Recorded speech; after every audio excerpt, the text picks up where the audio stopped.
Alors déjà, la première chose, il faut savoir que c'est effectivement la 15e édition. C'est une édition anniversaire et c'est tout à fait particulier parce que cette année, après avoir accueilli 14 pays, plus de 500 invités, cette année, c'est la ville de Montréal, les chefs et les restaurants de Montréal qui sont en vedette.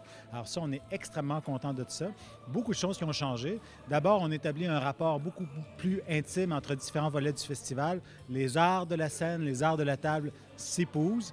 Alors, on va retrouver ça dans différentes séries, parce qu'avant, on avait des thèmes, on les a transformés en séries. On a surtout ajouté plusieurs séries qui sont très originales. Alors, une de ces séries-là, notamment, c'est Planète Montréal.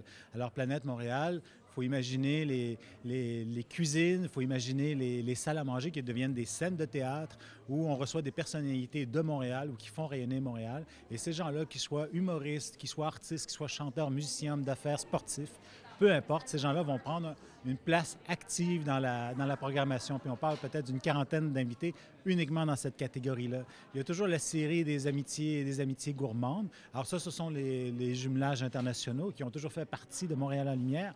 Dans ce cas-ci, on les place sous le signe de l'amitié. Donc, au lieu de simplement jumeler un chef avec un autre chef, on a demandé aux chefs de Montréal de convier un invité, que ce soit un de leurs anciens collègues, un ancien jumelage, un mentor, un vigneron, peu importe, quelqu'un avec qui ils ont envie de triper et de triper en cuisine. Alors ça fait partie des belles activités. On a une série qui s'appelle Esprit libre aussi. Alors, Esprit libre, c'est des thèmes un peu originaux, inclassables, déjantés, un peu fous. Alors, plein de nouveautés cette année, c'est vraiment incroyable.